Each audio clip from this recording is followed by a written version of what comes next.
Now, okay, I hear already that there are a lot of newcomers, so welcome to my live streams. If you have never been part of that live streams, I will maybe give you a quick short intro what we will do today, how usually my time scale is or what I have planned. And afterwards we will jump right into code or whatever we want to do. So first of all, I saw already you had a lot of questions, and what I would suggest is now it's 18:10, so we will make a short Q&A where I just take your questions, talk about them, try to solve things for you, that you have a good understanding how we can work. And after this Q&A session, we will do a Dart deployment, because if you know me, you have maybe seen that we had some Dart server playlist that I'm working currently on, where I try to bring you a bit more Dart development, creating a server, backend development actually, to bring you that closer.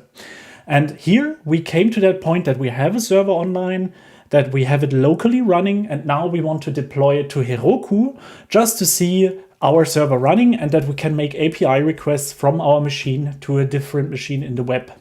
And Heroku is a very good choice for that because it's free and you can use it for nearly everything. And we will try that together. That means I have not prepared the stream and will say you this is the step 1, step 2, step 3, like a tutorial.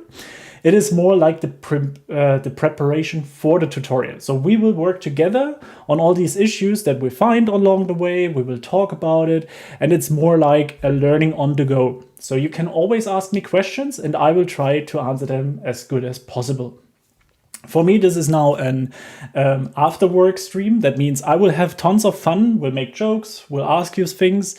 And yes, so this is what we want to do. If we have done that, there will be a short Q&A session afterwards where you can again ask questions. Of course, you can ask in between also, but these sections are more or less where I also try to go around. Usually these streams never stay on topic. Thanks to Minu and Deepak and all the others, it usually drifts away and we talk suddenly about tools like Fig the last time or something like that. So sometimes it's really moving around. So yeah, if you like that ride and want to join, please feel free to stay. I would be honored to have you here.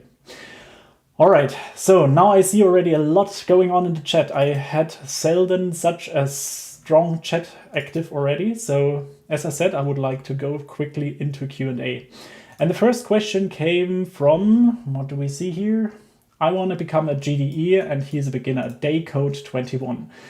So as I said, GDE means Google Developer Expert. If you have never heard about them, the Google Developer Experts, let me quickly make myself big, stretch to screen, so like that, perfect. So the Google Developer Experts, they are usually a lot community driven. So that means you need to be an advocate in a certain area of expertise. And if you want, or if you join here a Flutter channel, probably you are interested in Dart and Flutter. Google is very strongly with these groups and these communities where they share inside knowledge, also discuss various topics, and also bring active development into their community. That means whatever you do, if you want to become a GDE and you want to have like not only the goal, but you want to create a roadmap for it, what you need to do is being active on things like Twitter, Facebook. So social media is a strong fan or a strong plus because they want people who sell also that technology. So if you believe in Dart and Flutter and you think you want to become a GDE, it is mandatory to try to also sell it to other people. Additionally, like a YouTube channel helps, but what I would recommend to begin with, because it's less work, is to create a blog for yourself, like where you write your learnings. So let's say for today, I had today a watch of Flutter Explained, or Max, that's me, and he explained how a Dart server is deployed on Heroku, and I tried to use that knowledge to do XYZ, to do a to-do list at the end on a server that I can ping from my Flutter app. And if you write these blog articles, first of all, what's amazing is like if you watch 2 years later on these blog articles, you will see that it's crazy what you have achieved, what you have learned and things like that. And you don't have to have an own blog server running. You can do it on Medium or something else. And what you can do is asking the Flutter community, which you should also join then. It's like they also provide talks and speeches and things like that. But they have also a Medium, how do you call that? Like a Medium blog on top of it. So let me quickly change the scene. Ooh, I'm missing. So put me up there. So I think I have prepared here something. So if you search for Medium and Flutter community, 1, 2, 3. Why is it connected to Tor? I think that's a bit too much security here on. Let's exit and create a new window. I think that's enough. Like Medium, Flutter community. And here, what you can do is when you have prepared your article, you can ask the Flutter community if they publish it on their platform. And usually they do that. And with that, you share more with the community. And yeah, if you are staying strong, support in GitHub repositories and things like that, you have a chance to become a GDE. And yeah, that's actually it. So at least more, I don't know. Usually what you need is like someone who's saying, yep, you would be a good fit for the GDE part. And how you do get that is by just asking someone. So if you go to Twitter and ask, for example, Thomas Burkhardt, you say, hey, Thomas, I would like to be GDE. What do I have to do? Usually they can give you advices, send you links where you have to share your work, and then you can become one. All right, so I hope that answered your question. Hey, Minu, the stream has low quality? Oh no. Hey, Nilesh, yes, it took a while, I'm sorry.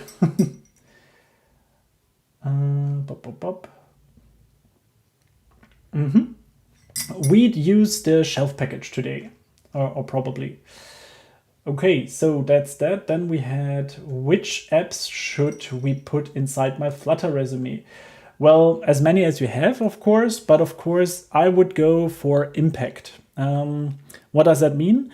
If you have an app where that has a lot of customers or users in a regular base, use that one and feature that one more than the others. The reason why I would suggest that, if you have ever watched videos about Google interviews, like how they are doing it, they will always ask for your impact and make you to also highlight that impact. And an app that nobody uses, but it's super fancy with a lot of animations, nobody cares. An app that is actually used, that is the one that you should promote. And even if it's just 100 users on a regular basis, it's so much more impact and so much better for your resume than anything else. Yeah, e-commerce chat app, I think you cannot say that directly, probably. Have I a good, why am I on Wi-Fi? Okay, that is maybe an issue. Let me quickly check that. Yep, the Ethernet cable has moved out. So let me check if I can improve the streaming quality for you, Minu.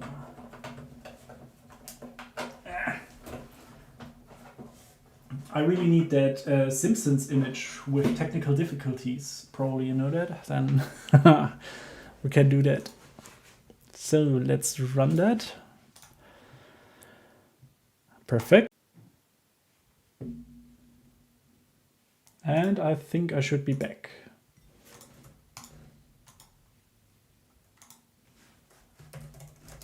So.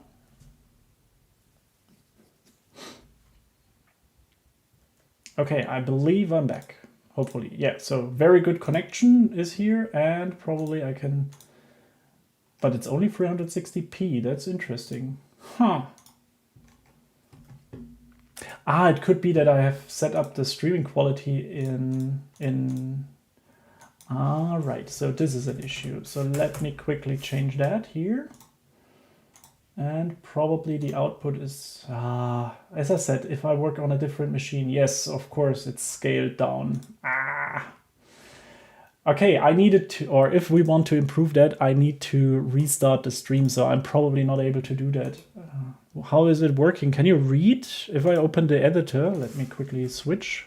So can you read here everything fine, or should we restart the stream? I am super sorry for that. And I connect, of course, with Ethernet as long as I'm live streaming, just because to make everything stronger. Yes, you can read. Perfect. Okay, good. Then the development start is not a problem, at least. Okay. Yes, so GDE, apps, perfect. What kind of server? As I said, the current server setup that we have is a Dart server with shelf. You are okay, perfect, great stuff, love it. Good. Are there any other questions? Else, I would say let's start with the Heroku stuff and trying to update our things. No, and start with the implementation of our Dart server. So if you have not followed the videos so far, what we have is very basic shelf server that we created also just with IntelliJ here or Visual Studio Code, where we said, okay, we want to have a new project. And I quickly do it. Wait, new project. So, and here you can choose Dart, and then you have the server app here on the underneath of it, which uses the shelf package underneath, and it creates you a very basic server. So if I start that now locally, if we run main, wait, this is not it, this one, this is it not. Here's main, exactly. If we run this main, then we automatically run our server, we serve our shelf IO server on the localhost 8080, and then we have the possibility to access it via that. And we have a file that we read, which is our index.html whenever we ask for a request, and we'll get that back. So in general, the easiest part is, or the hardest part is already done actually, but now we want to, so if I use Dart and go /bin, oh, I'm on German keyboard, that's not possible. Let's make it British, way better. Okay, so bin, and we say the Dart server. So you can see we serve now, and if I open it up, we can see the HTML is parsed, my name is Max is provided, and we are ready to go. Perfect. You can also see here inside that the request has been made, and we got a favicon and an empty string. If you have a, yes, I want to do that actually, Minu. That's the long-term goal of that video. Whoops, I moved myself. So to create the REST API is actually my goal of that whole video series that I create at the moment. So starting with how Shelf is working, then I want to create a web server, check if the web server sends the correct stuff. Now we set up more or less the deployment that we can use, for example, an automated deployment with CodeMagic or GitHub Actions or something. And if we have done that, then we want to go into deeper things like, for example, gRPC, or what I would also do is like WebSockets, because I have never worked with WebSockets, and it would be great to have like real-time things, and we could maybe develop together a game or something like that. And what I also want to do at one of my live streams in the future is like sharing one of these code with me things and try to make a program together that we can maybe ask 1 or 2, 3 people out of my closer community like you or Deepak or something into the IDE so that we can work together on a coding project or something like that. Yes, but at the moment we stick with that. Good.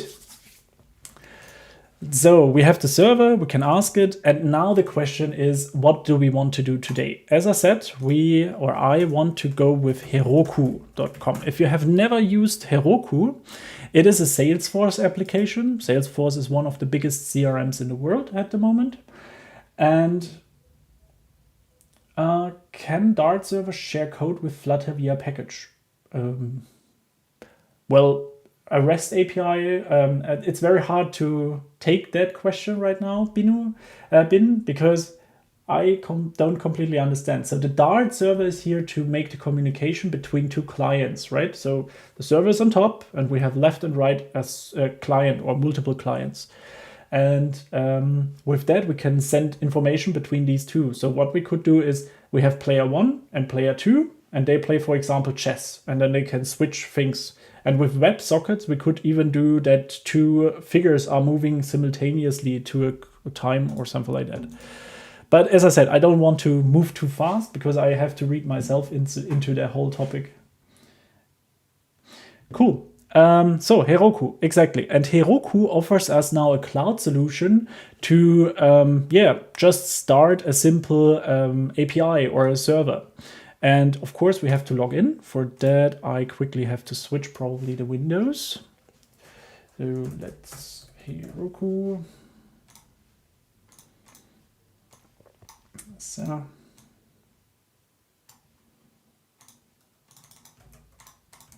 Just give me a second. Set up stuff. I really have to prepare that better, I guess.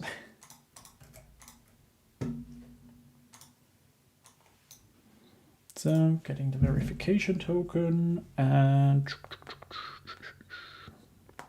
here we go.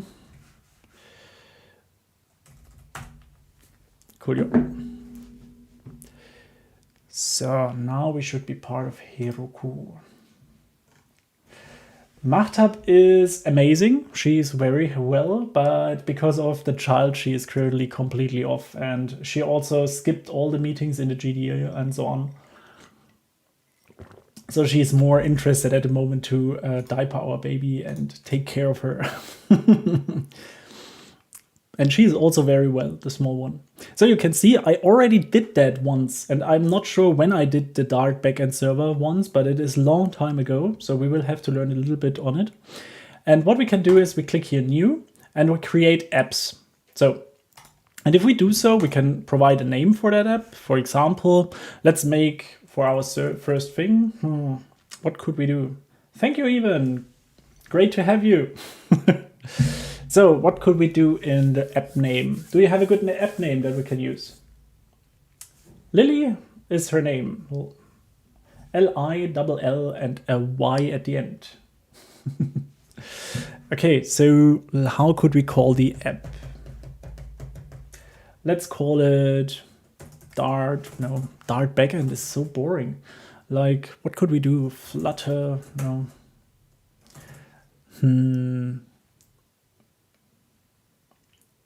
Do we have good names? Let's take some of our community and put it together, like the Ivan Minu and Bin. Let's see, Ivan Minu and Bin. So what could we do here? Let's mix that a little bit up. Take the first letters here, the last letters here, and something. Nah. Fnubi. Well, why not? Let's take that. Let's switch to Europe and perfect.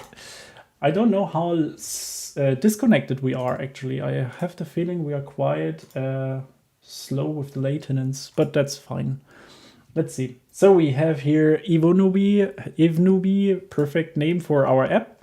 And what we can see here, it's getting a little bit messy. So if you start very fresh and the whole UI could be a little bit overwhelming, I say like that. And what we can see, we have an overview where we have a so-called add-ons, we have dynos, and we have collaborators. And also what we can see, we have like latest activities and resources, deployment, and things like that. So what we can do to start with, we have to maybe read a little bit. So how to set up a Dart server on Heroku.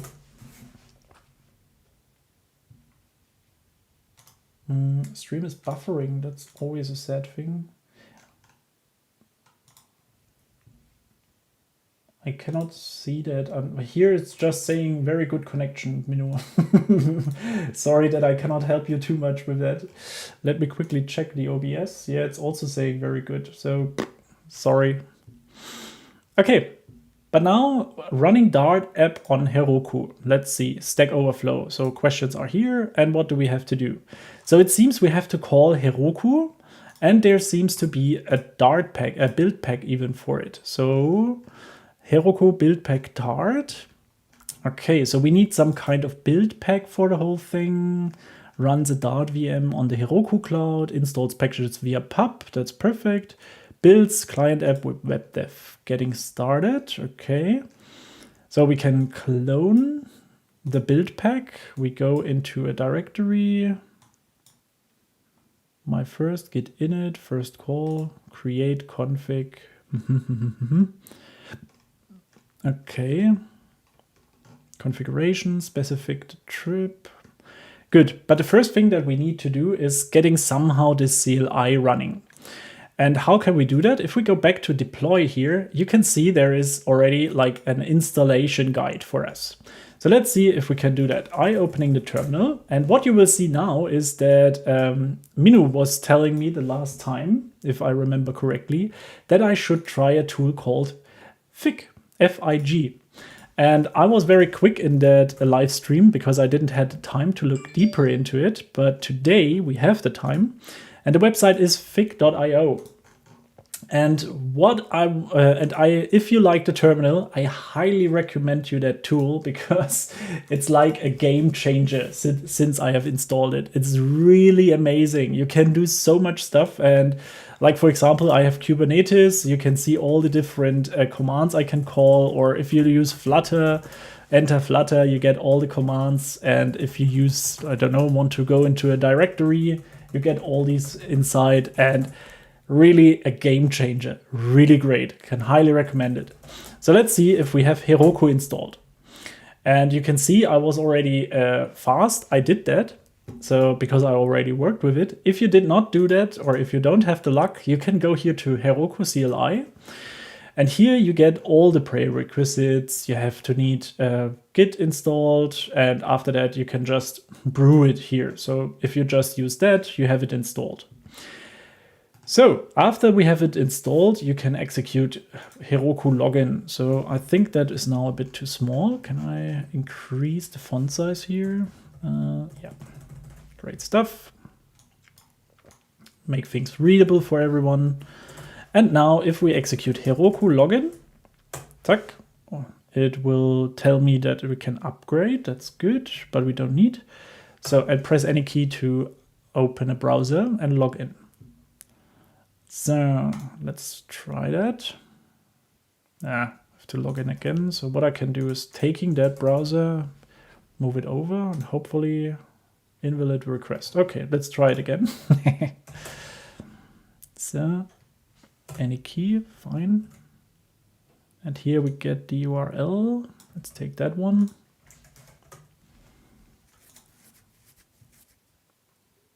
Logged in, perfect. Okay, so now we are logged in. You see the email address that I'm running with, and we are ready now to work with Heroku. So let's see, what can we do? We can create a new Git repository, and I think we have to do that because at the moment this is, I think it is a Git repository, but we have to add a remote server. If you check GitHub, you will see that this one is shared on as a project. So share project on GitHub. Probably we have also a show or something. Show GitHub, no, GitHub.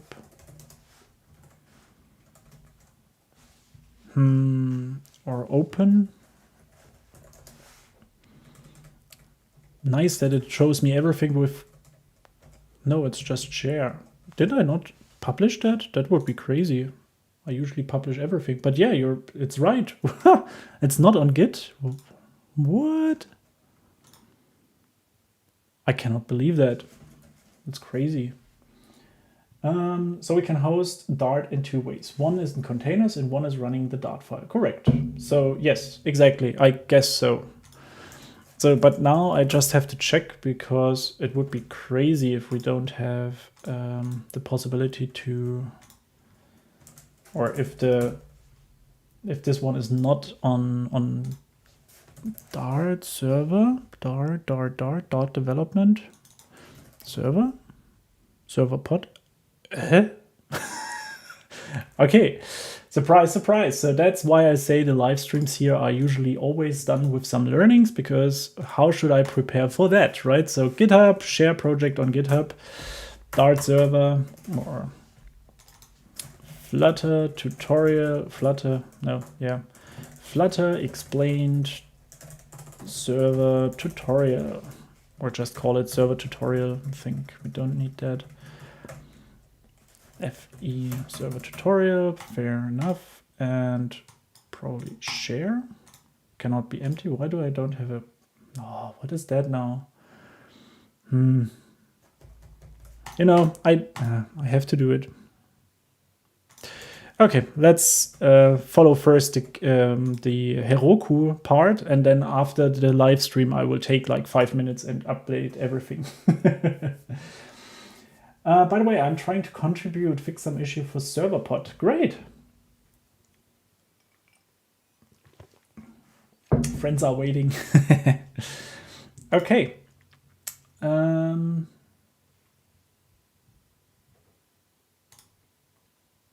Okay. Cool. So what we have to do is init the Git server here, initialize a Git repository. So now this Git server project is a Git project, and you will see everything gets red. The reason is we have not added any of the files yet to Git. So we will do that in a sec. We can just say git add dot. And with that, all files are added. We can see that up here because every file should be get green. Perfect. And now we can use the integration of IntelliJ to just update everything. So we want to push that all to Git in a sec. So what we can say is init, or feature actually, init the server of the Dart server. Commit the whole thing. And yeah, we cannot push it because we don't have set a remote. And here now Heroku comes into play because it asks you to add a remote for this project. And we will do that. So let's go back to the terminal again and execute Heroku git remote with the name. So. And as you see, what happens is instead of pushing it to GitHub this time, we push it to a Git server living on Heroku itself. If we open that up, we get method not allowed because we are not allowed to see that probably. If we are logged in, maybe, let's see. No, it's not allowed. And that is not a problem for us because we don't want to see which files are living in there. What we are interested in is how Heroku is working now. So what we do is we will deploy our application and by just pushing that to Git. So how do we do that? We just push all these files up. And will that work? Yes, probably. So let's see.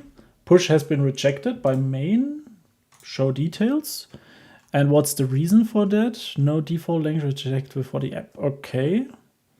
Ah, yeah, because of the build pack that is necessary. So the problem is probably that the Dart build pack is not an official one. It seems to be a third-party one. So we have to do a little bit for that. So what we have to do for Dart, let's see if we find something. Nope. Dart build pack.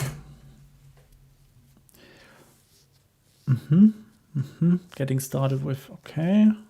So we don't find something in the dev center, but we had something in the beginning, right? So if we search for Heroku, deploy Dart service, let's see what we have here. Dev team space, so getting some info. What is Heroku? Heroku work, deploy Heroku. So setting the environment. What is going on? When it comes to code, I refer, okay. Ah, yeah, perfect. So let's see, my friend, what have you done? So pub global activate stagehand, I think we don't need that. Shelf any, okay. Run the project. We don't have a Flutter app, we have a Dart app. So Heroku create, we have done that. Git remote edit create. Okay, if we didn't have that, okay. Running the deployment command will throw in exceptions, okay. Require the correct build pack, perfect. A build pack contains a script that set the necessary dependencies to build and serve your project. By the way, I will share that link here, so you also have the chance to join here if you are interested.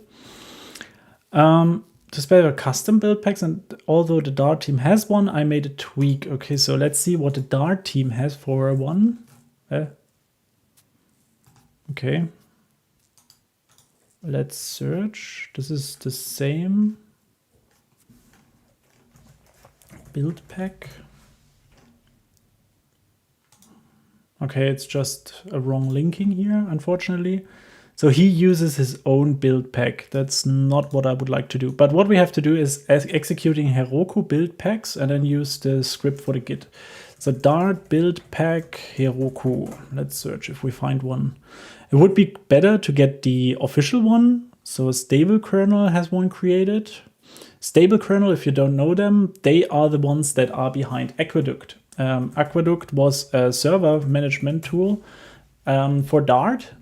Here, a server framework, which is unfortunately abandoned and is changed to something with C, Conduit, I think is the name.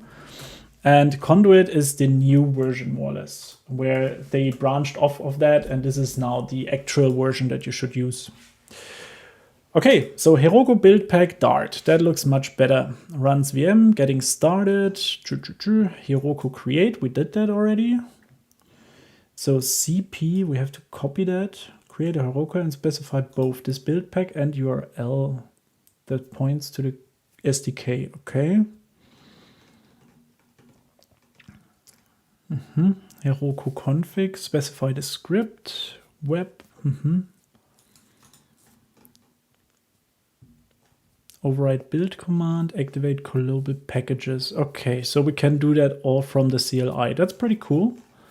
So the only thing that I would like to know now, CLI install details, create build pack.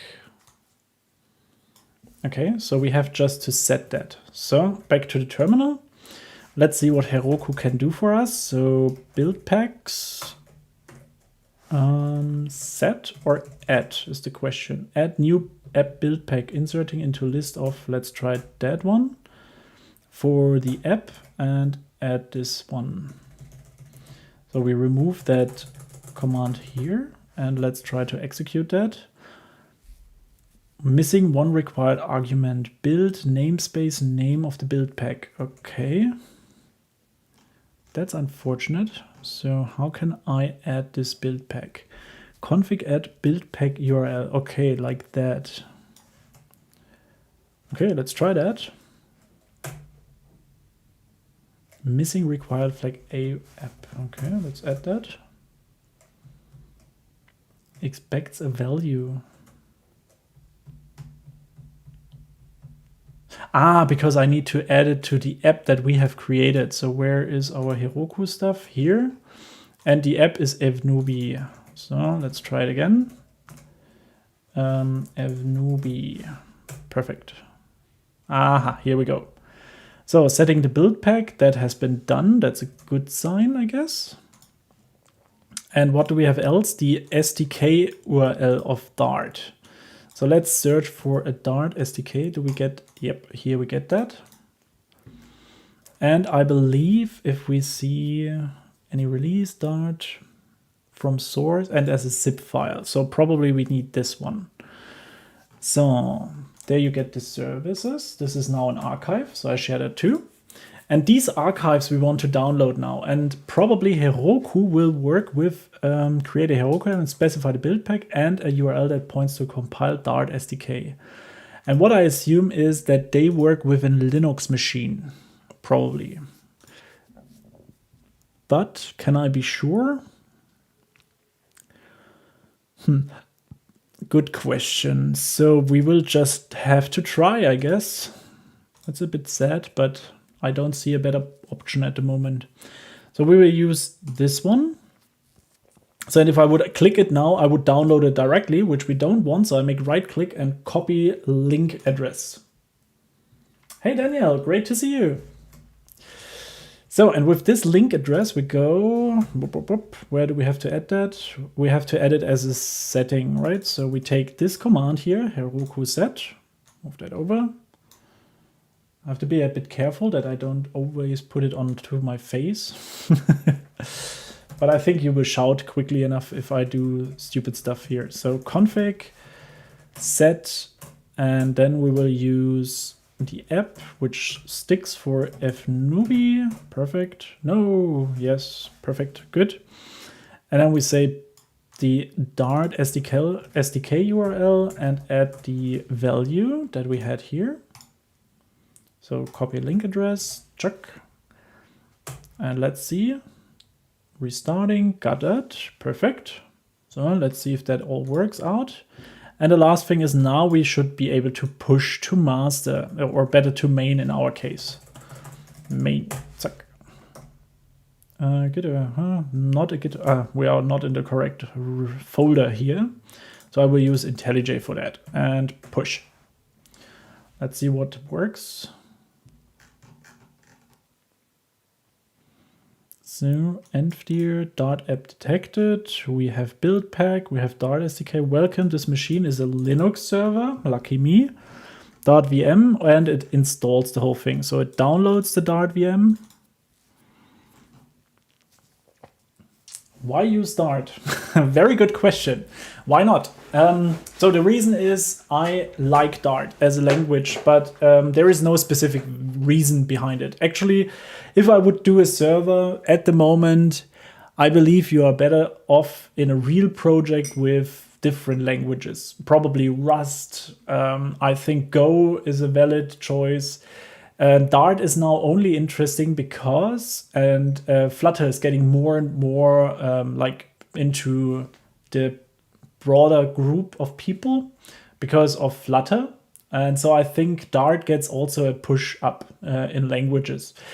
And why you should now use Flutter, Dart as a language for a server, well, there is no good reason actually. There are other packages that do the same job at more or less more mature. For example, if you would use Java, I would recommend you like using JHipster as a framework. It is more at the moment to get a more bigger understanding of what Dart is all capable of, you know, and the more people know how Dart works and also know how to deploy it, the more people will also understand Flutter better because, well, if you know the language and know all the capabilities that you have, you will be also able to create better toolings for that Flutter, or maybe a better toolings for servers like Conduit does, right? Conduit is like a very good server system that we maybe will also take a look into, which uses also like Postgres and things like that. So there are a lot of things behind, and I believe in Dart as a language for the future. So I believe that Dart and Flutter getting more and more popular, and I believe also that Dart will be a viable option in the future also for server development. Make sense? So I want to be fast. Yeah, Amar, hey, great to see you. Sorry, I always have to go down here because the chat is super small and I have a different setup than usual. So maybe I can increase the font size here a bit. Let me check. So. No, wait, there is the plus. Look at that. The blind man can read. Great stuff. Okay, cool. So I talked about that. I hope that makes sense for you and is not too abstract. And now back to our server. So if we have done that, we have pushed to main. Let's see, what did we get for stuff? So we got like the press, it downloaded all kinds of things. Probably it made pub-get, if I understand it correct. So pub-spec file has been built. It made pub-get. And with that, all the dependency has been downloaded. Great stuff, great stuff. It activated WebDev 2.78, interesting. Skipping pub build because web folder not found. Okay, that's fine. Discoursing, okay. And it deployed to Heroku. The same version of code has already been built. We have detected that you have triggered a build from source at least twice. One common cause of this behavior is attempting to deploy code from a different branch. If you are developing on a branch and deploying via Git, you must run git push Heroku branch name main. I think that's not the deal, but that's fine. Okay, so it's just a warning. So I think we are fine here. So let's start this app and let's see application error. Very unlucky. Am I back? Yeah. I don't know what that is today. Somehow the stream seems to be a bit laggy. I'm very sorry for that. Okay, but it tells me already, hey, if you want to see the logs, if it doesn't work, you can check Heroku logs tail. And with that, Heroku update, this with the app. I don't know where this comes from in fnooby. Perfect.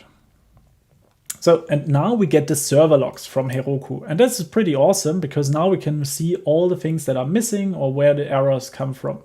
And what we see is, it seems we get an error, no web processing. The host has been running. We have a forwarded IP, we have the dyno, and the status 503. And if we check now 503, it's a server error. And if we check that, we will probably get service unavailable. That's of course unfortunate. So we have to check what we can do to fix that problem. And what I have to do is getting this chat back because somehow it's now underneath everything. So perfect. Good. So we can check deployment for now and see if we have any changes now that are visible here. And what do we see? You can now change the main deployment branch master to main. Aha. Or it could be that we deploy into the wrong branch. Difficult to say. Huh. Did it get deployment overview? What did we see here? So the build was succeeded. View build logs. We can check that. Good. So that has been done. And we have deployed. We have set the path variable. We have deployed it. So the question is now, why can't we not see it? So if we open the app, it's broken, right? There is nothing here yet. Okay. Sorry, that page is missing. Okay, got it. And we can see also the logs here. No web process running. Okay. That means we have to set up somehow the web app. With the last version, it seems Dart command is now found in a workaround to use procfile. Okay, so what we need to do is now run the Dart app after we have run the whole thing. Is that correct? What do we see here? We have the router, so it tries to access it, and it doesn't get something from us. But I also read something about the dyno, so I'm not completely sure if this is everything we have to do. So let's check here once more, because that was the last thing. So we have git push, that worked, and now we have scale web here. And scale web will probably create us a dyno. So let's try that. We open a new terminal and say we scale that. Probably, yes, the app is missing again. Newbie.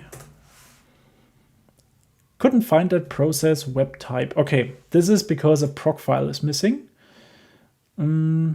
I guess. So let's see, why did that not work? Couldn't find that process. And can we upgrade brew, upgrade Heroku? Sorry, it's just annoying that there is always this warning. So we have to do that. Never keep an or work with old versions of something. At least I don't do that.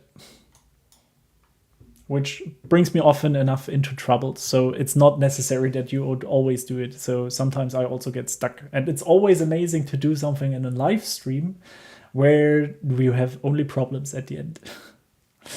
Okay, but it takes again the old version, if I see that correctly, right? Huh.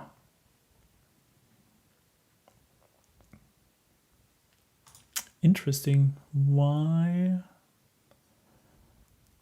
is that the case? Oh, okay, maybe brew is not updated or something. Okay, but why did that not go specify the create a file procfile in your root project? Okay, we recommend to put the server script into the application's bin directory. We have that, so let's have this procfile now. So the procfile is the configuration file for our Heroku. So what we can do is using the Dart server, creating a new file, adding procfile, and probably we can just call it a procfile. Easy as is, or has it some kind of extension? We can check, or we should check. Let's see in the documentation. Yep. Procfile.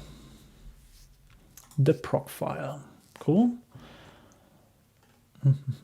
Naming and location. The procfile is always a simple text file that is named procfile without file extension. For example, is not valid. Perfect.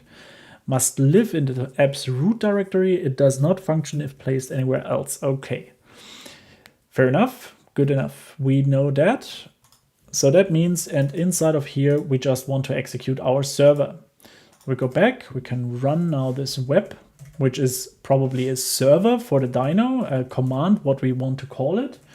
After that, we execute our Dart things, and then we execute the file. And for us, that would be bin Dart server. So instead of that, it's Dart server.dart. Okay, so now it will ask us to update again. So what we will do is call it CI/CD because that is stuff for Heroku. And what we did is add a dyno to our project, to our Heroku app. Good, then we can push the whole thing, and because pushing is so great with Heroku, what happens now is our Git would give us all the infos what happens with the build. And I'm very interested how this turns out now for us. So can I do that back? Yeah, reset, perfect, that works. Ha. So remote build, we have everything running again. It downloads stuff. You know the drill. Copying the stuff into the root. Ah, it's so great to be live again. Makes so much fun. Yep.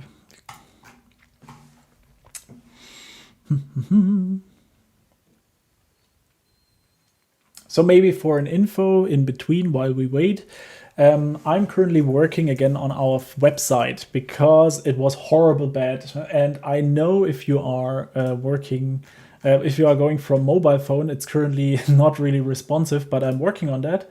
But it looks way much better than before. And I think it's way easier. There is no tracking, no Google Analytics anymore. So feel free to check out it. And there will be coming new block entries, or these entries will be improved in the future. So there was a question, how can I declare a class type variable observable in getX like useDeclare var? Whoa.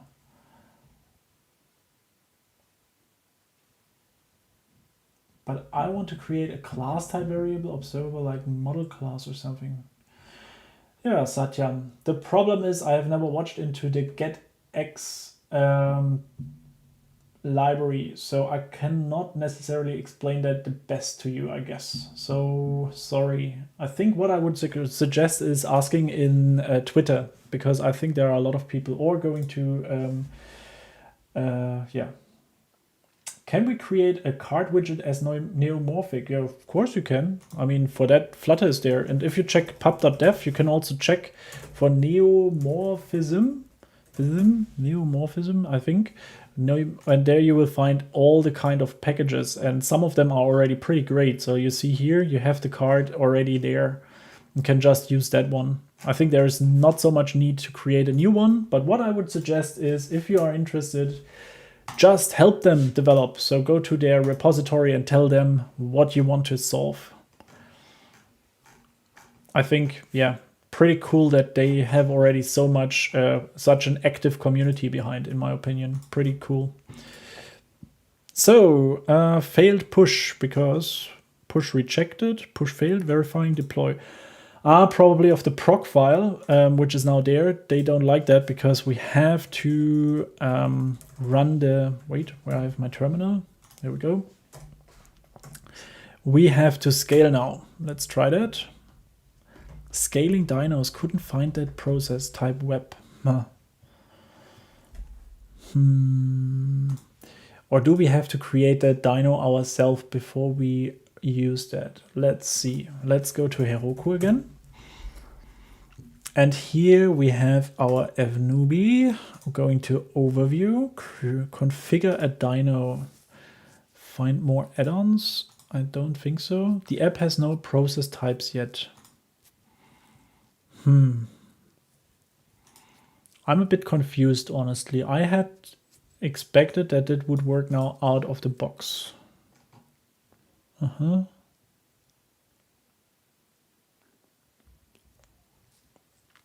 Sorry, build pack getting started. We have that, and I cannot scale that. Scale to one web dyno, aka server. Test your app. Why can I not scale? Heroku PS. I could make auto scale enable. Should I enable it first? It's not a Heroku command. Did you mean no? That's all good. Don't need that.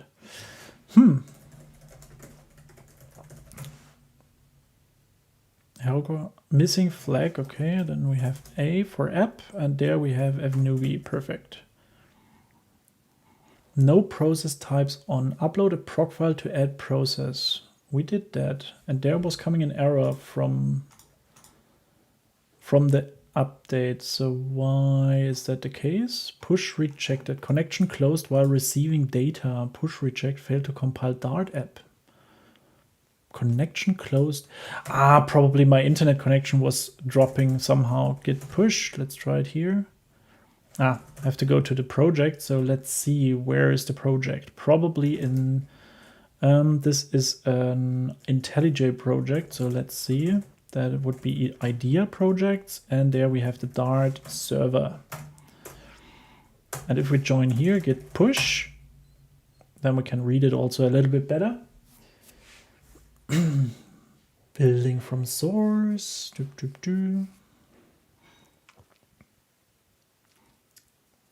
It's interesting that my internet connection is so unstable. Very sad, actually. Maybe I have to restart the router after the live stream.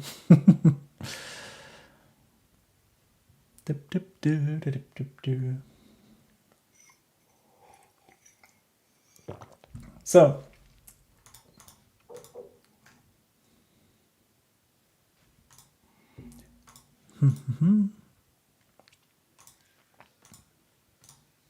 now it identified the proc file, discovery process types. Very good, very good. Compressing the file. Let's see where we're going. We don't need that. Don't show everyone our advertisement.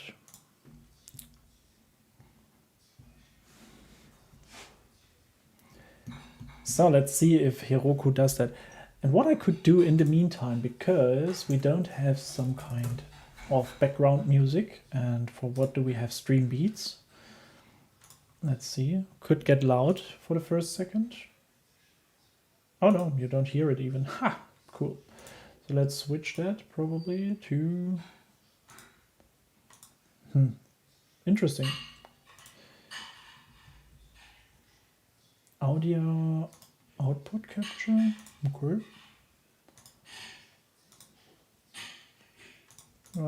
No. Okay, that I have to set that up for the next stream, I guess. Okay, anyway, warning, exactly, launching, perfect, deployed to Heroku. Cool. And with that, if we execute that, hopefully now, with a bit of luck,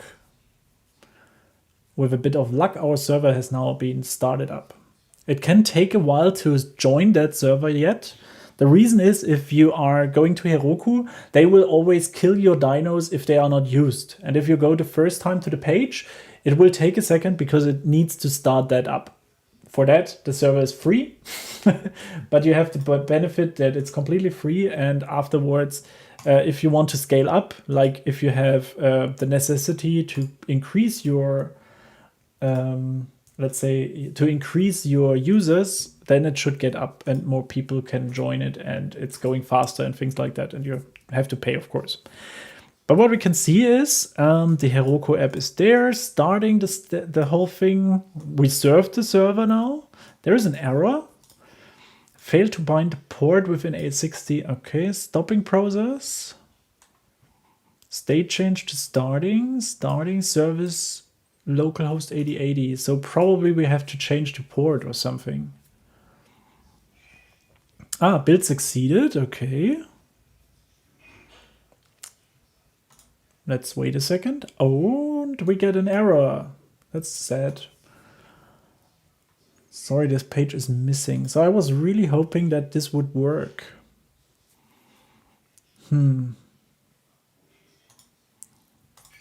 Process exited. SIG call error. Web process failed to bind. Let's see what we get. If we search for the error, Heroku node server. After lots of Googling, I decided to and add. This fixes the error, even though I don't like adding Express just to avoid one. So what is the problem? Is it really the port that it don't like 8080? Doesn't listen any port, then you should use another type of app in your proc file. Web node app worker. Means that you must listen some port, okay. Standard and regarding of setting to worker with the commands. The second command failed for me. I had worker.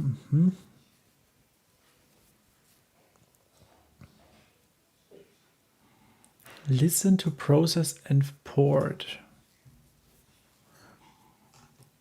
So the most people say that the problem come for the powered app setting, but with setting port to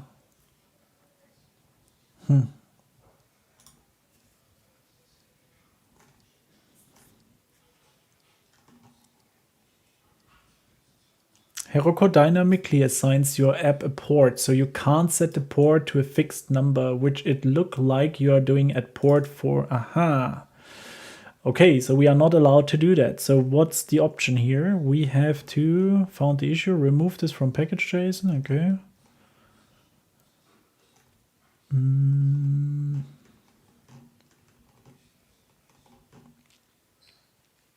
So we need to take the process env probably. Where do I find that? It's going to be interesting. Heroku get or I have to think about it, because what I saw right now with the other issue here was that we get the process env port. Run a Dart server on Heroku. Let's see what he did, because Codeburst or here Jermaine did already all the things, so probably we find something here. Git remote, okay, configure, we did that. Deploy all the things. Git push Heroku master, that worked for him.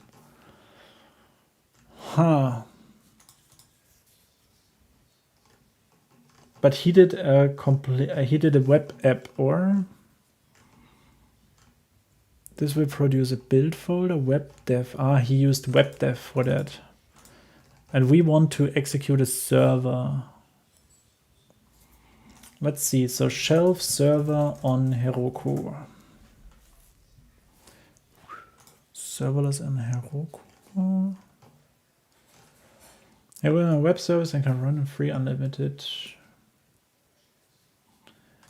We describe how one demo not addressing via HTTP, which are usually not addressable via HTTP requests to process function as a service with arguments provided via env variables. Okay.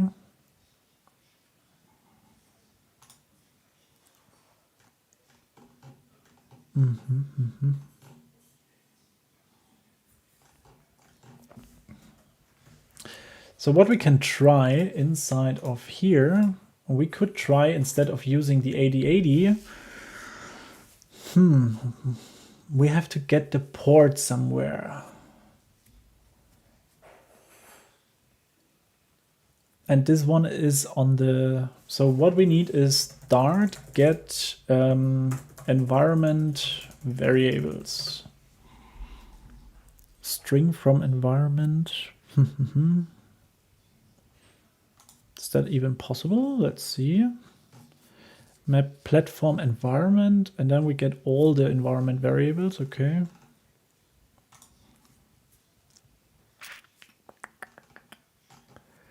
Platforms. Yeah, good. Okay, we can try that using the following line: import Dart.io server-side command line only package. That's fine. To override them. On Mac, I had the add like bash. Okay, makes sense. So inside of this platform environment, we probably have our environment variable. So let's try that. So what we would do is getting this env here. And because we already have imported Dart.io, now from this env variable, I really hope that we get the port, right? That should be open. So if I go here again, we learned, not here, I think it was one more back, again, no. Heroku port environment variable. How do I use port environment variable? Okay, so it seems there is a port already there, hopefully. Heroku config port. This means that either read port env variable or default to 8080. Run locally. Neither of them is happening on Heroku, and the server always uses the default port 80. Any idea how to change it? Ah, we can get the port here. Let's try that.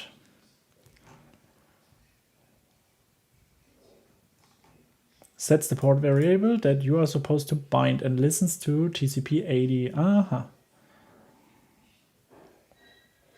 But it really seems to be the name port. So let's try that. So when we say here env dot get, no, probably it's a list, right? So the name should be port. No, it's a map, or if I have that right in mind, it's a map of string. So if it is a map, we should have, what do we get here? Entries. And if I want to get a value, I could use this one. Or better, entries. And then we can say get, no. First is empty, last single element at first where. And what would I get back? A map entry. It's actually too much for me, but yeah, I think I take first where. Now we get the element dot, and the element dot key is equal to port. So let's do that, get that out here. So we call that port. First where, now we have the element, and here we need the value from. So, and now what is the value here? That is a string, but it needs to be an int, okay? So what we need to do is int parsing it, like so.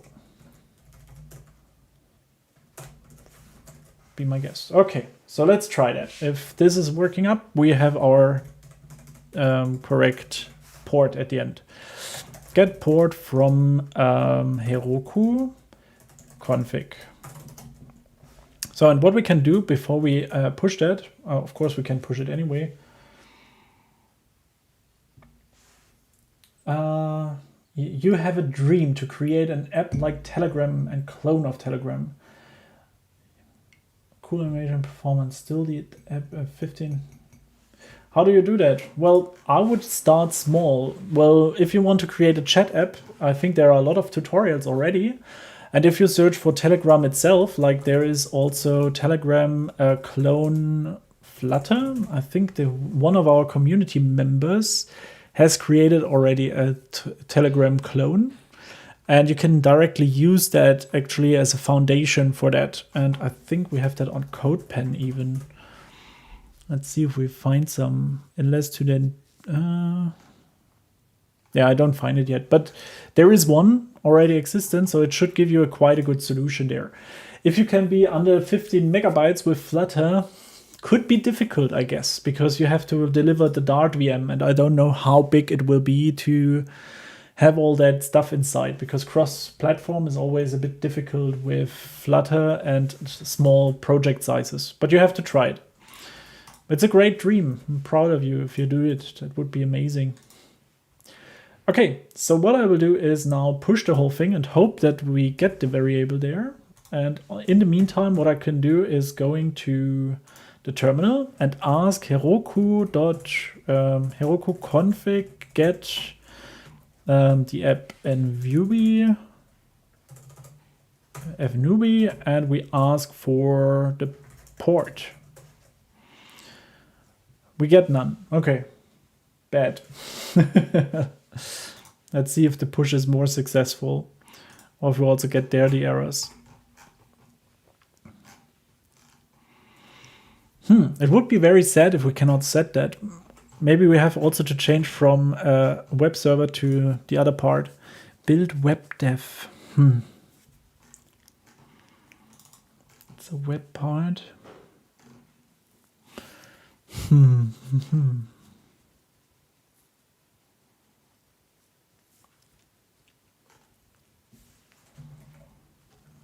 Let's see.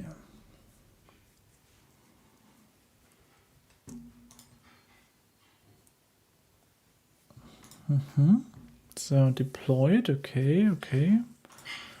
Let's see what's going on. Don't need that, but what I would like to have is the terminal. So let's go back to Heroku.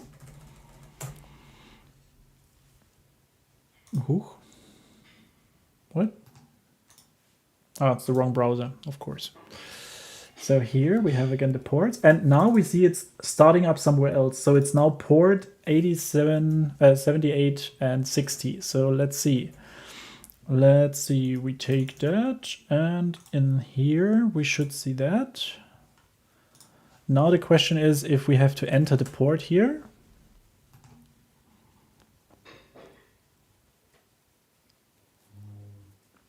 And do we get an error or something? Would be very helpful, beneficial.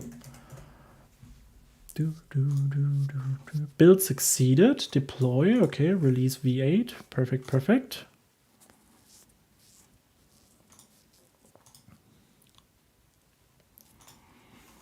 And if we don't pass in the port, maybe it's making the forward automatically.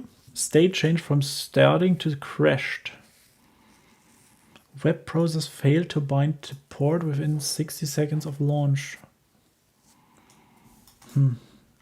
Very weird. Now it serves on another port. Sad. Why is it broken so much? Let's see if we find a solution for Dart. I mean, we get it now for React.js and all the things. You are not listening to the variable. You are always listening on 5000 bind to port. App listening to port. I followed the above solution, redeployed app again from scratch on Heroku. This solved my problem. Not really a good solution here.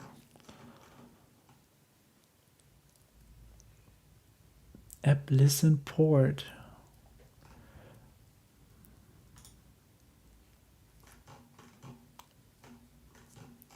Boom working? I didn't get that. What happened?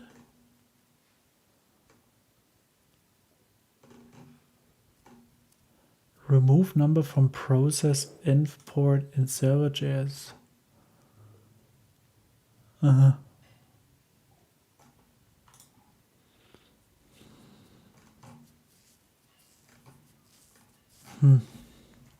But what we can try, instead of having the web part in the proc file, we could change that quickly to a worker. I think that was a recommendation, so let's try that.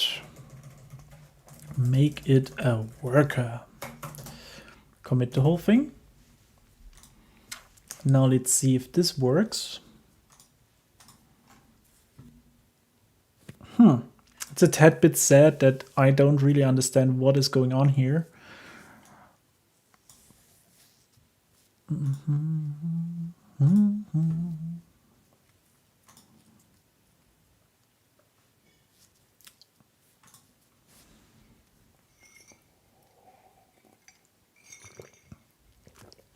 pubget, running everything.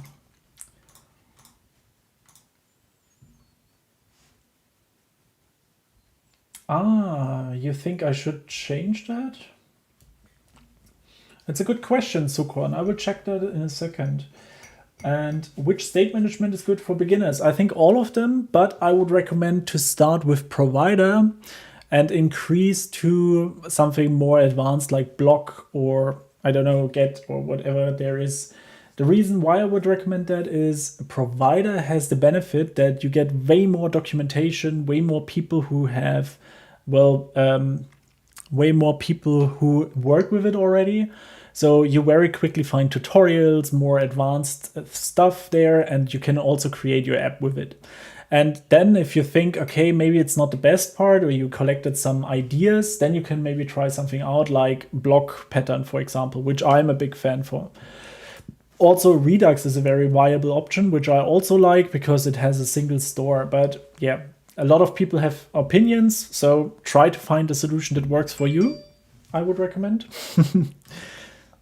But start with provider. I guess that's the easiest part that I can recommend for now. So it's deployed again. Let's see the logs. What do we got? No web process running. Okay. No web process is running. Okay. Yeah, okay. The worker was a bad idea or didn't work, so it needs to be web. The question is now, you say we should be looking for 000 instead of localhost. But somehow I have the feeling that should not be the problem, right?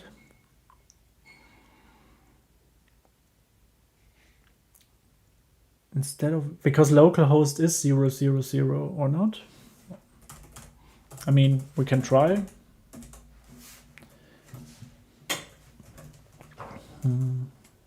Let's see.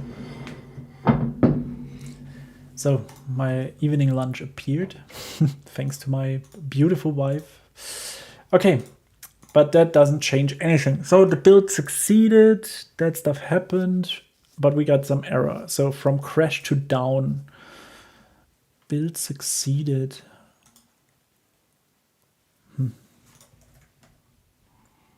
No, there is nothing happening anymore.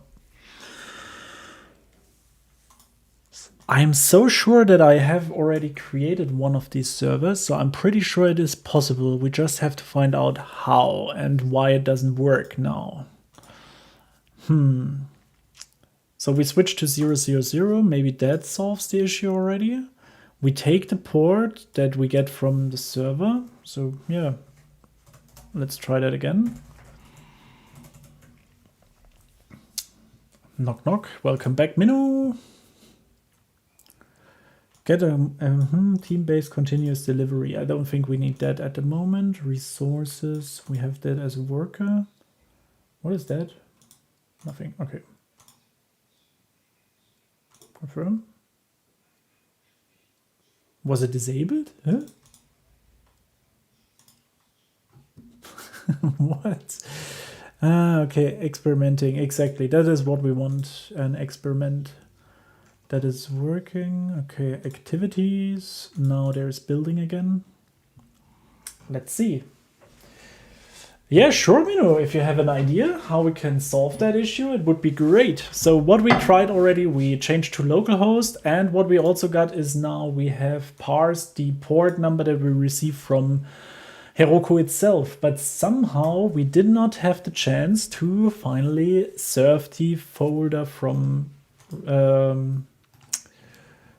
shelf, which is pretty sad actually. I thought that should work already. So, and if I go to HTTP, that one, what I would think is that this will now serve us, but it seems not like it's doing it. So what do we have here now? That's this worker, but I thought we have killed that, right? So yes. So let's activate that just in case, if that helps something. View the logs again.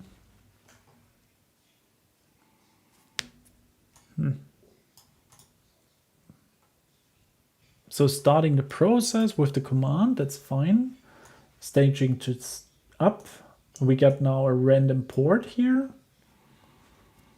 And this comes from our app. So that means this is really our Dart stuff that is executed. So GitHub is your code. Perfect. Let's try that one. Maybe you have the solution that we needed. I will now bite in my bread. I hope that's okay for you.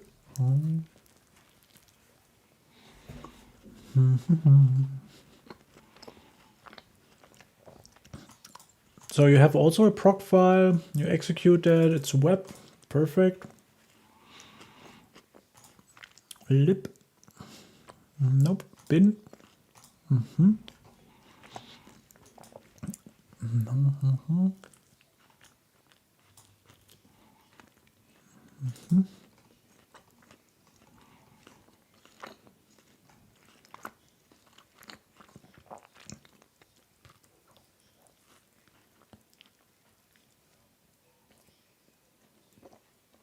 No way, really?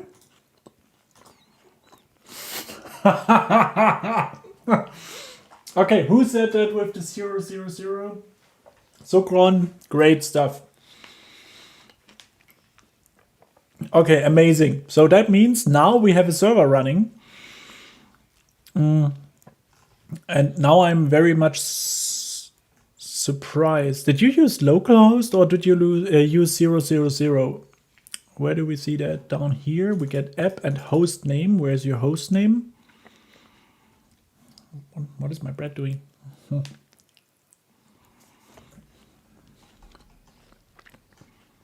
Eh?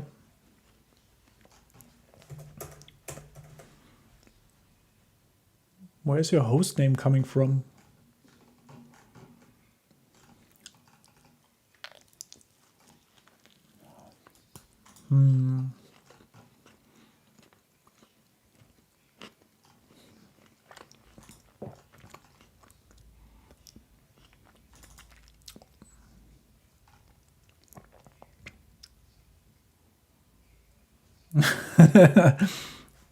Fetch assets? Did you have something here? No.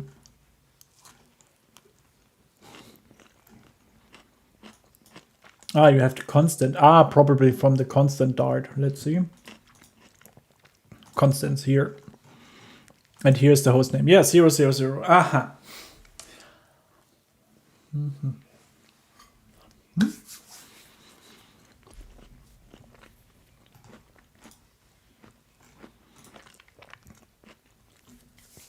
Okay, cool. But to make it a bit more serious, right, that we don't have only a basic server where we put something in, we can now define some APIs if we want. And what we can do, as you see, we have these echo requests. That means whenever we send something to that server, it will automatically use that handler here. So we log the request as a middleware at the moment, which just sends us an info to our terminal, which happens if you check the Heroku stuff, the logs. So we track all the events that happen. So if someone is going on to it, we see the 200. And if you do it now, so like taking this link here, we should be able to navigate here. And with that, we can now see all the requests that are coming in, and we can take that into account. So if we want, we can enhance that even further by adding new handlers and maybe also checking which path they are doing. At the moment, we are just returning always a response okay, whatever it's coming in. But yeah, that's it actually for our today's session. And what we can try is, as I said, we can implement more features here. We could upgrade the HTML page. Here inside, we can do what Minu did, as he did it very perfectly. He created a lib folder. And since a lib folder is there where the server should live and do the stuff. Yeah, I think I saw your Fluttermatic once, right? So if we do here something crazy, like that, we say, hey, crazy, you get the name of your app, right? Cool. So what do you mean? We get an endpoint for that? Wait, let's check. But you also take everything into account, right? So whenever there is coming something, you directly send the answer back, I guess. Router object. App mounting the router. Okay. Shelf IO serve. Then what is router for a package? Sounds interesting. Intriguing even. No, that's not it, I guess. Or library providing support. No, I doubt that. What we can check is the pubspec YAML. Mongo Dart, okay. Shelf router. Ah, it's the shelf router that you, obvious. Interesting. So, and do we need the same thing? So we have the handler. Echo request. So how can we add a new endpoint now to that API? Do we have to use the router? So shelf create a route. Let's see what we get. Example. So we have the handler, we can use the router. Handler can be added with a router dot. Router get the route that we want to allow, and then we respond with something that we did. I did it in code.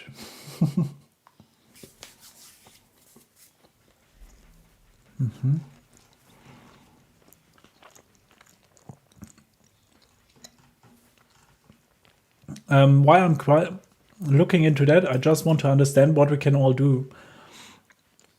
So service, and how would that be triggered into that? Service sheriff.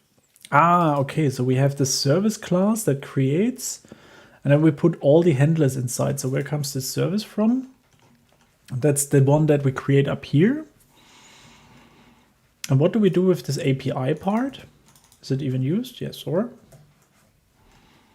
Ah, yeah, up here. Okay, because router mount. Ah, okay, so we can even mount different APIs. Oh, nice. I love that. No worries. That's amazing. I mean, that's the reason why we have it, right? Why we do that. Okay.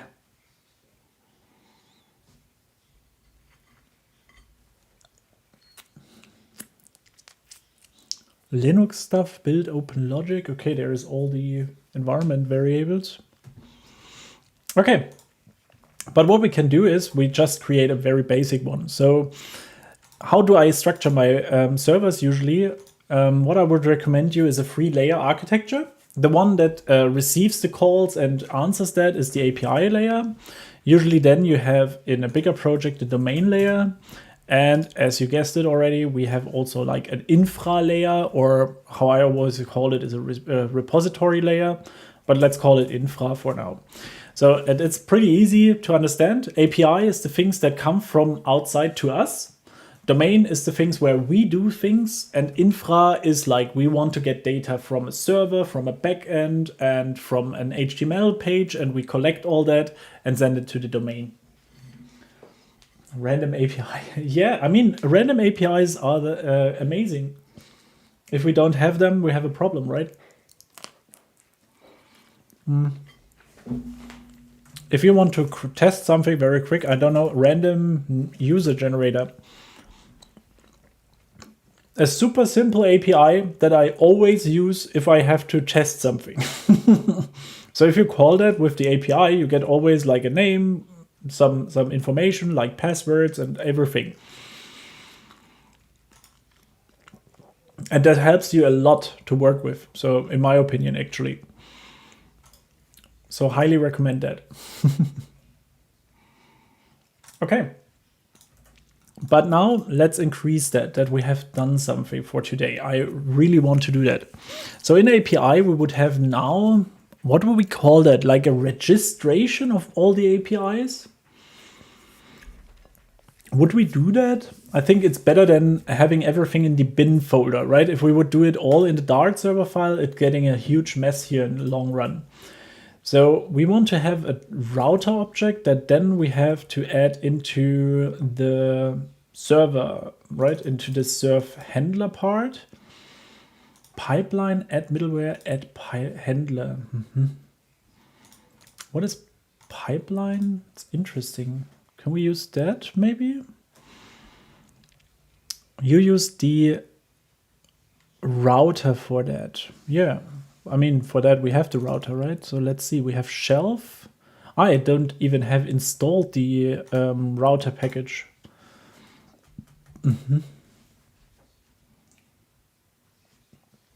Just random API. Let us make a page like we create a JSON and host it. Okay, so you would like to have a JSON viewer. We can do that.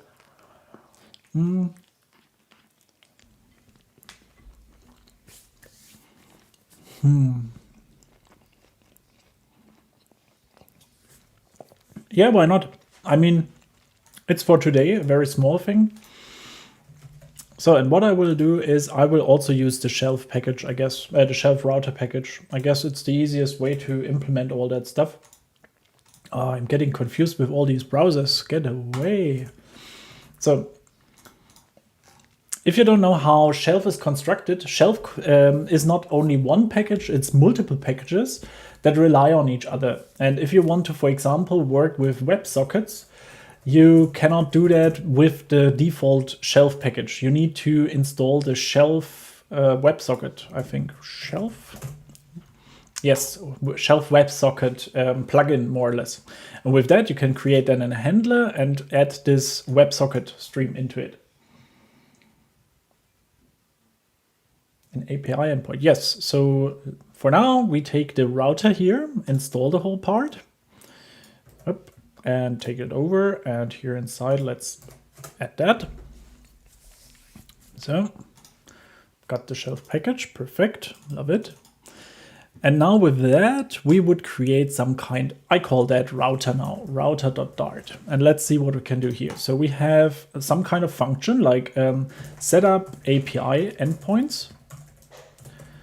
Now comes my biggest fear, that I don't know anymore how to write Dart because of all that React Native stuff that I do at the moment. So probably it's a const. Okay, nothing of that works anymore. So what do we have? Const variable must be assigned in constant with a constant value. Let's call that var for now. Perfect. Okay, so this one will be our setup that we have to call inside of the Dart server. So we have currently this handler thing. And I'm not even sure if we can do that anymore. And what we want is that there comes a router back, right? So this needs to be returned from this setup API endpoints. Like that. And we have to import that and execute it. So what makes it red? Const variable must be initialized with a const value. That makes sense. So make it var and get that. So we need now to say that this method will return something. Can I not do that differently? Can I not do something like that? No. Okay, but what we want to return is the router object. We can import that. And with that, we have to return something. At the moment, we do just null. Fair enough, doesn't work because, of course, we are null safe. So, yeah, we cannot return null. So, router. Add a cast, why? Obviously, we want to create a class with new. Also not possible. How do I get the router?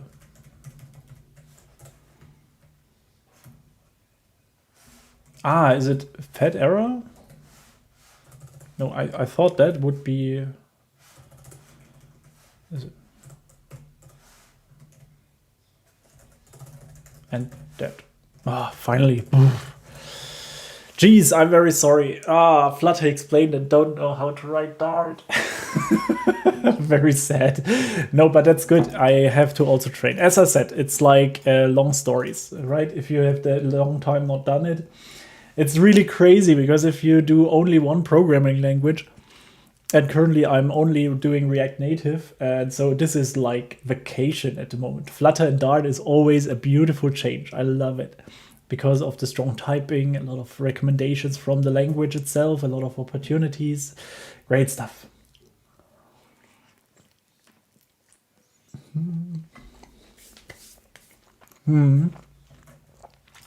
Yeah. So the question is now, if we have this handler, we cannot use that anymore, right? If we have this router. Can I add here a router? Add? What can I do on this method here? I think the add middleware, this one returns a pipeline and you return a handler. Why do you return a handler? What is wrong with you? Okay, what can I add to the pipeline? Can I add something else? No, I cannot.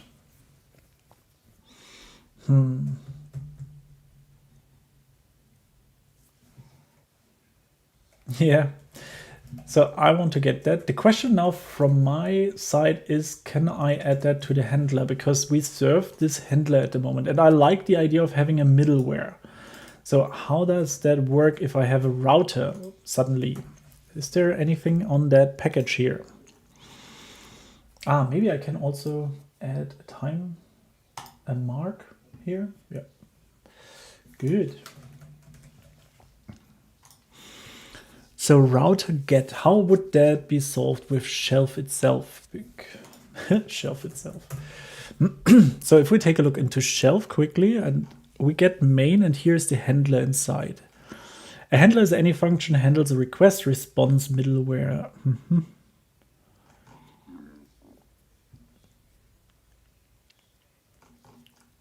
Adapter.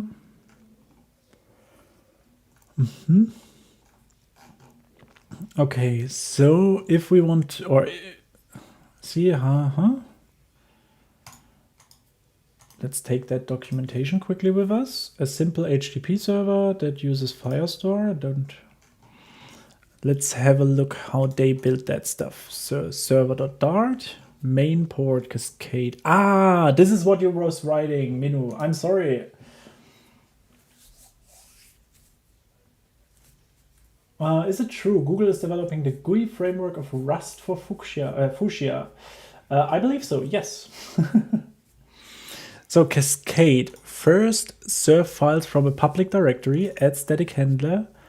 So how does that work now? The cascade class, crazy stuff. So let's see. A helper that calls several handlers. Okay, so we have handler application. Okay, so would that mean we can cascade that static handler?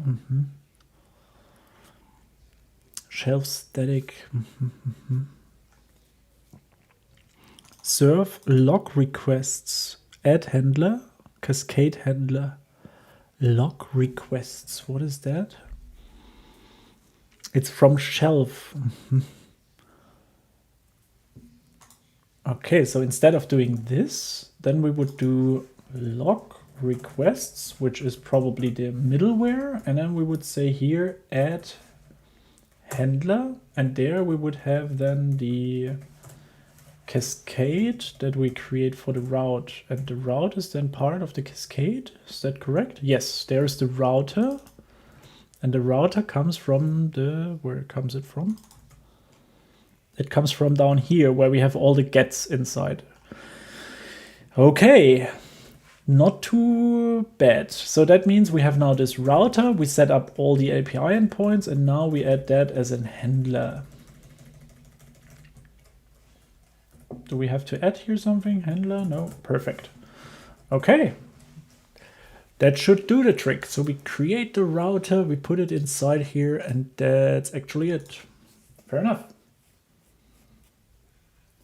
What the duck? I didn't mean it, but you mean like, is it cascading 2 dots? Really? I don't know how it's called in Dart. Like, can we search that? Darts. Pff. Programming, my friend. Programming. Let's see, we have here the docs, and here we have the language tour somewhere, and then we have dot. How you call that? This is called spread operator, boring stuff.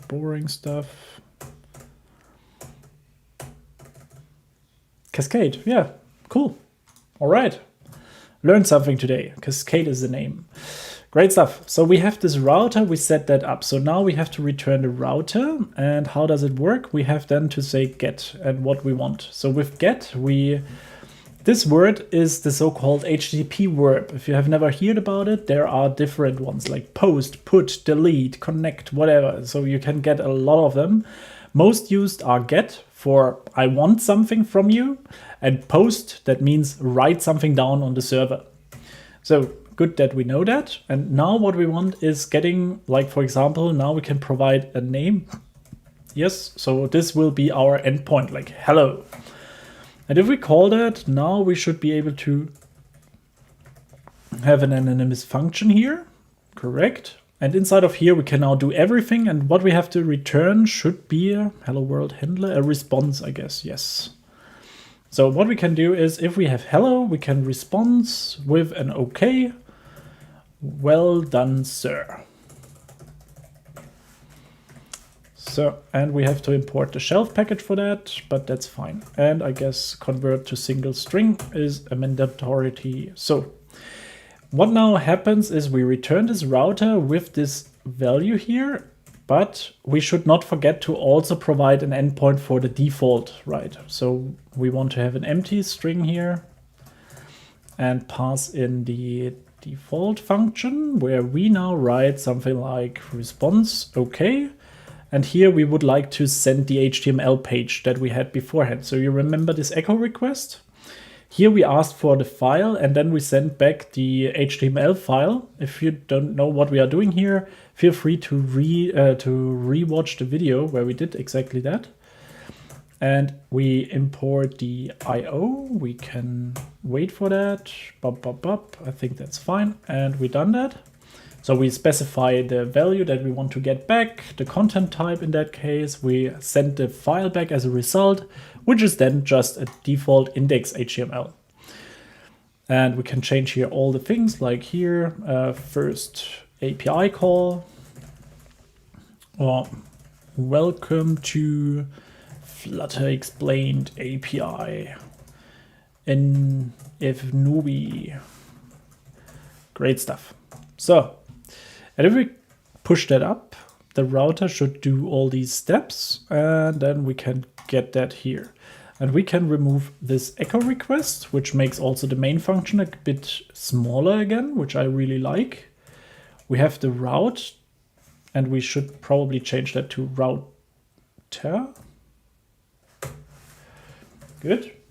Hello, good evening, Sebet. Nice to see you. Long time no see. I hope you are well. Snowy. Great to see you. So what we did is we already published our a server to Heroku, a Dart server. It took a bit longer than expected because of some problems, but thanks to Minu and some of the community, we had the possibility to solve these problems. And now we are on creating some smaller routes on the server. Alive and well, that's good to hear. Is there a place developers can connect? I am new to Flutter and getting a lot of issues. Wow. There is, of course, one platform I can recommend you, Twitter. There you find most of the Flutter community. There is a Discord channel that you can join. Probably I have something open. Let me quickly open it up, then we can have a look into it. So I don't know if you can see that. Actually, let's see. But in the meantime, I can maybe open up Flutter. And as you see, there are quite some communities, but I recommend to join the Flutter Dev R one, and I probably can invite people. So let's do that and send it here. There is a Telegram channel and there is a website, I guess, for it. That's called Flutter Community. or flutter.dev, and then you find something with community here if you search. So let's search for community, because the Flutter community is amazing. I highly recommend that. Oh, the website is also new. Ah, I love that. Flutteristas, community events, and here you see it all: Slack, Stack Overflow, Reddit, group, breaking changes, contribute to, and so on and so forth. So feel free to check that out and join every possibility. Do you use a framework? Shelf is the framework today. There was yes, Aqueduct is amazing. I used that before, but unfortunately it's not supported anymore, right? So Aqueduct, yes. So sadly, this is now outdated, I guess, and has changed to so-called Conduit. Conduit.com, not found. Okay, Conduit. Where is it? Leo, Conduit, Dart. So, but yeah, today I'm working with the pure shelf package. Reason for that is, yeah, I really love it. Flutter App Brewery, a fantastic toolkit.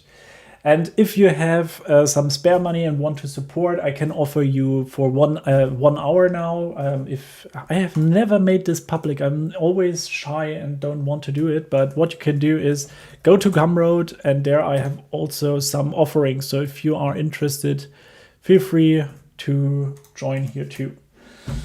Okay, but enough of words and advertisement of my own stuff. Yeah. Let's go back. We have this, we have that. Now let's deploy that stuff. I think then we have anyway time to talk. So deploy the newest endpoints. Yep. So, but it's really great to be back, to have some live stream talking with you, all that. Really, I miss that a lot. But I think if I can keep it up now, I hope that we can make every week a live stream on Thursday. The new sound recorded.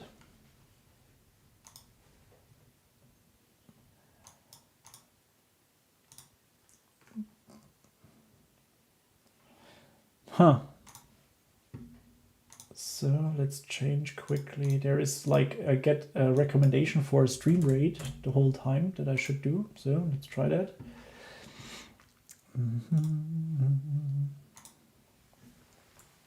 The devil smile by you. Yeah, I'm always devilish. Okay, but the good thing is, if everything works well, usually our endpoint should work exactly the same as before. So 200, we get everything. But with our newest deployment, we should be able to reach out for /hello to get something else. So let's try that. /hello. And we get the same. This is an issue actually. So probably it did not deploy yet. And I'm right, it's not deployed yet. So blah, blah, blah, blah, blah. Ah, yeah. So the only downside is deployment.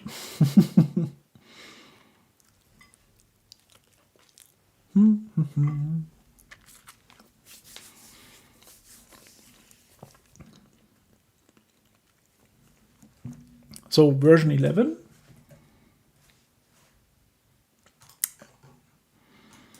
Restarting state to starting, stopping all processes, starting the process, and broken. Invalid route, expected route to start with a /. Aha. Great. So that was, of course, a mistake of mine. You should not trigger a deployment if you have not tested it locally. So if you would do something like that, you usually, there's too much stuff going on. Dart./bin server, let's go. And here we get the error, of course. And now we know that the route is not available because we have to add a / here. Try it again. No element. Iterable first where? Okay, this is a different problem because we have not this part. And I guess what I saw at -mr is actually pretty smart, because what he did is, instead of doing all that complicated stuff here, he's just set this and port. And with no, it doesn't work. Huh. Why not? No? Huh. Doesn't work.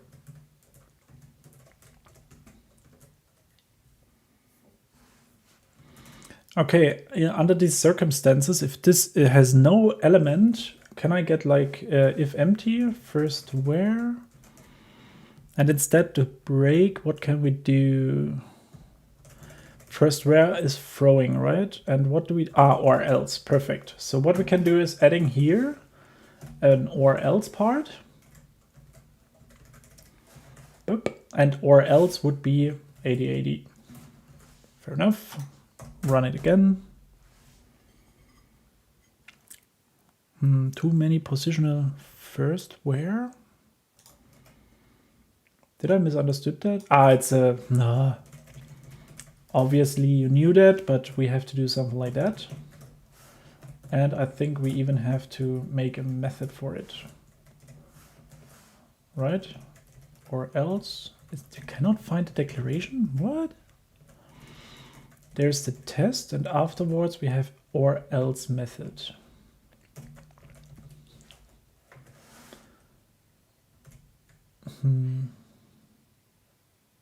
It's a string. Aha, sure. 8080. No? Isn't a map entry. Okay. It's not a map entry. Interesting. So I have to enter an own map entry. That's quite stupid, but okay. Let's do that. Call it port and have the 8080.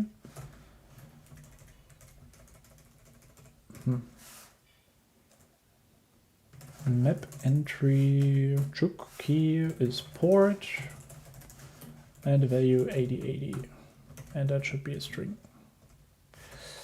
Simple enough. Let's run the server again, and it's served this time. Internal server error. Future response. What? Closure call with mismatch. Set endpoints. Future response. Tried calling anonymous function. Instance of request. Okay.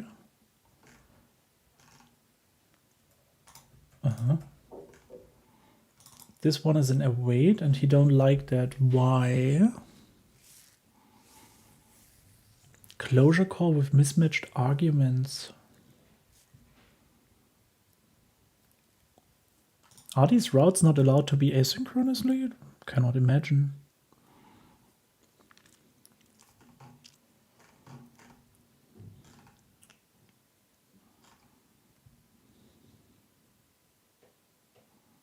Instant of request.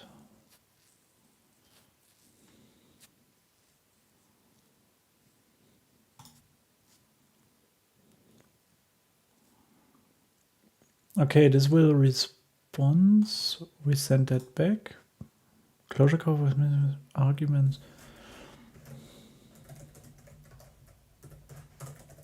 Do I have to provide that maybe? Even though we don't use it? Could be. Well, let's try that again.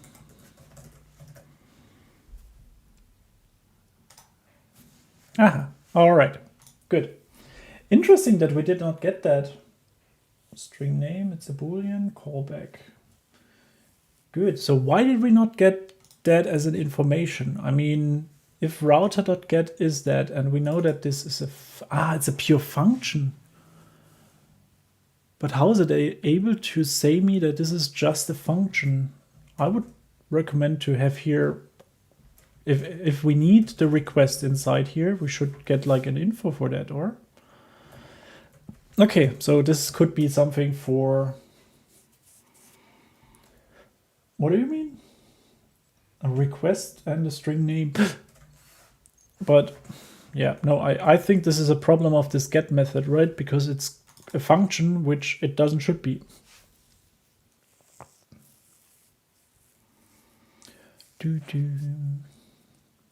This is how it is. Yes, but what I want to say with that is that we could maybe create something on router.js, so or on pub.dev, looking for the shelf router, and maybe write them a short notice or check if the repository, if there is already a request for that, because I think if they don't know, they will not implement that. Doesn't work with Riverpod. What? To accept handlers, the router generator is failing. Oh, there is a generator. That's also cool. Middleware usage should return 404 if the route is not accepted. Interesting.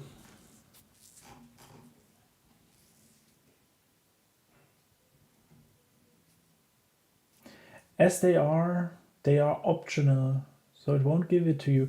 Yes, but it doesn't give me any information. It's a runtime problem, right? So they don't provide me any information what I have to enter here inside of this method. And if this would be not a pure function, they could also send us like a cannot change that yet, but they could also send us a specific type of a function, right? I could say this get method should have this parameters, especially because request seems to be not optional, right? If I don't have it, it failed.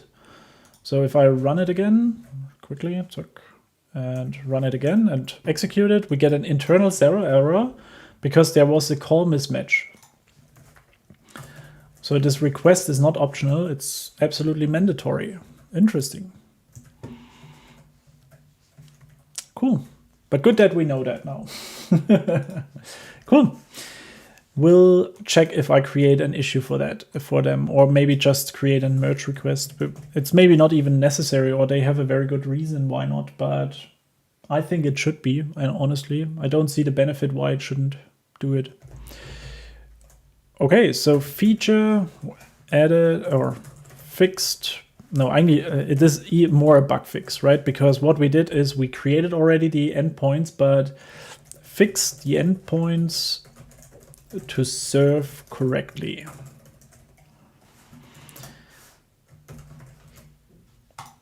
Good, so that can take a while. And in the meantime, what we can do is quickly talk about why we need a server in general. So what is the general idea behind of all that, what we are doing? And why do we need a server in the first place for Dart or in general? With a server, you have now much more possibilities to serve. And if you want to create something with a state or with a database or have one single point of entry, you could now send, for example, if you want to create a quiz, you can do that. You can keep the state between the different pages. And after all pages has been answered, you can give a result. That would not be necessarily possible if you want to collect data like on the server, or if you want to have a login or one single point of entry, right? Then you need a server usually. So if you have lots of clients that want to get the same resources, you want to have a server. And I think Heroku is a very good entry point to start with the whole topic because it's free, it's actually quite fast, and it gives you a lot of opportunities to do so. And I think that Dart supports it in general is a good point. That it is not perfectly integrated is maybe a bit sad, but what we can do is we could improve it ourselves.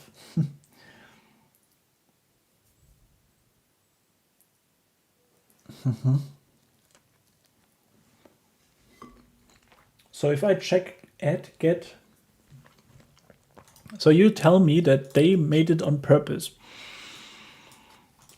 So handle get request to route using handler. If no match handler head request is registered, such as request will also route to handler registered there.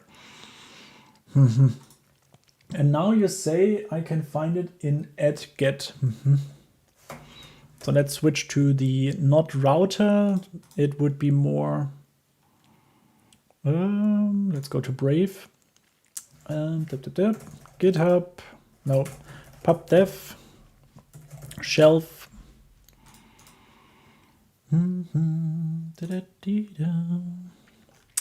So let's see, what do we have? Shelf serve, print serving, handler middleware. Where do I find the documentation? Is it here? There is the documentation.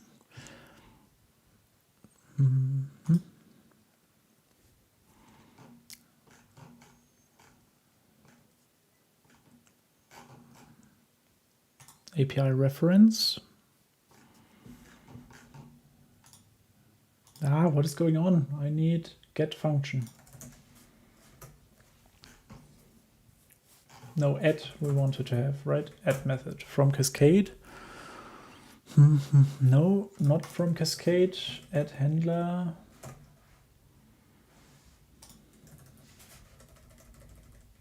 Okay, I don't find it. Check for add. Nope, not there. Okay, what can we else do? We could check the shelf itself, and you say in middleware requests response. No, IO server. Get URL HTTP scheme. No, this is a get itself. Headers handlers. Future off. Okay. Request.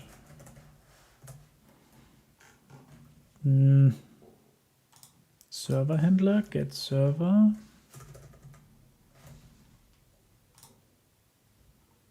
I don't know where you find that. I have no idea.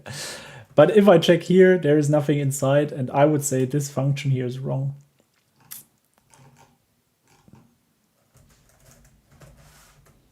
Get search, get hello, get... No, there's also nothing.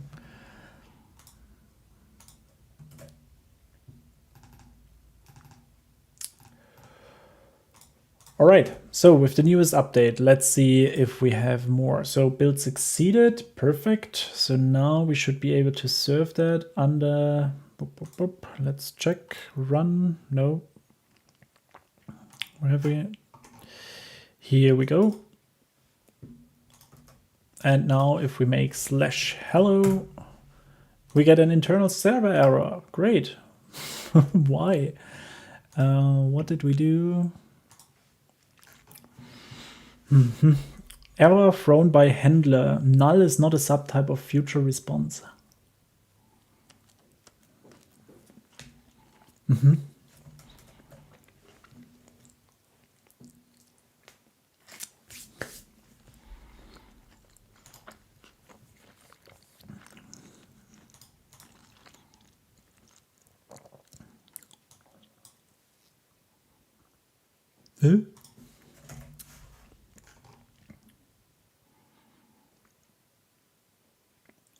Type null is not a subtype of logger. Error thrown by handler. Type null is not a subtype of future response. But I didn't return. So same problem actually. So instead of, I will commit that now, but what I will do, and this is now a bit nasty, so don't look at it, but if I have something like this, what I do is going to squash the commits. And now what I will do is I will make a so-called force push, which is pretty ugly, but what I do is I override the history on the Git part. So let's see if Heroku allows me that to do.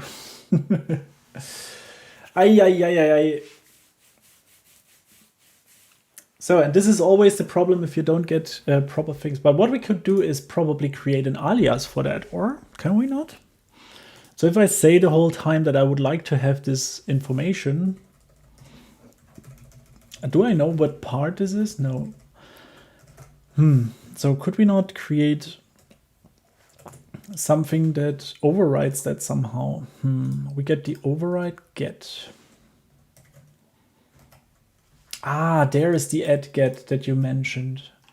Add handler for verb. If verb is get, the handler will also call it head request, matching route. This is because handling get request without handling head is always wrong. Implement a head handler. It must be registered before the get. String verb, string route. I still don't see the reasoning. If verb get, head, router, handler.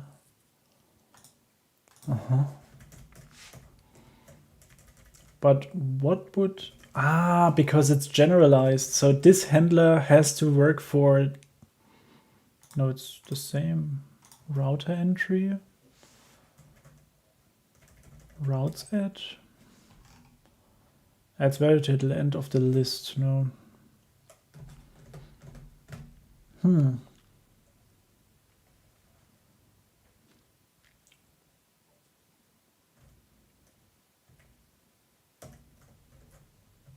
So I'm still not completely sure why this is not set correctly, or why it's not strongly typed here in that case. Still not completely convinced that this is the right way to do it.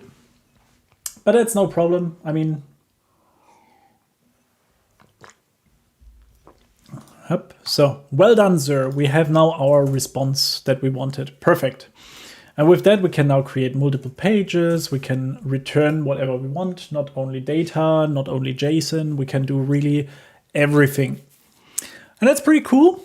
And I think that is a very good step for the next direction. If you want to go further and say, okay, hey, Max, you did a quite nice job here creating your server, but I want to have more, then I would recommend you create your own first app.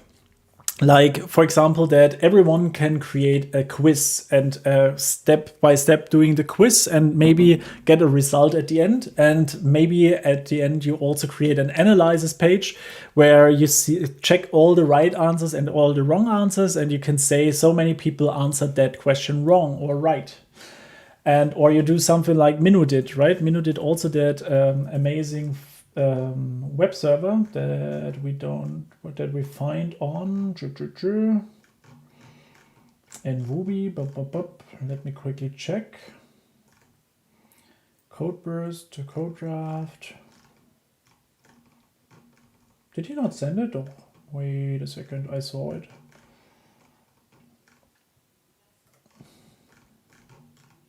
Okay, I don't see it anymore. Because I had to relog, probably. Conduit, Codeburst, Fig, no. Okay, but you know which page I mean, right? So the one with his name, where you can share the name and everything. Good. And with that, I would say, if there are no more questions, then it was a fantastic live stream. We had a lot of learned, or I learned a lot, and I cannot wait to create a video out of it. And I think we saw everything that is important for Heroku and starting all this stuff. Also, the shelf package I highly recommend. We can check Conduit if you are interested, if you want to create a more, let's say, productive server, or Aqueduct, which is also pretty famous. I hope I shared all the different package names and libraries. Let's quickly think about it. It's Conduit and Aqueduct.io, exactly. So share that also with you. And yeah, I hope we see us in the future even more, and I have the chance to make more live streams again. And thank you very much for joining. And then, if there are no questions, I would say that's it for today. Thanks for watching. And yeah, goodbye, good evening, and enjoy the rest of your week. Bye.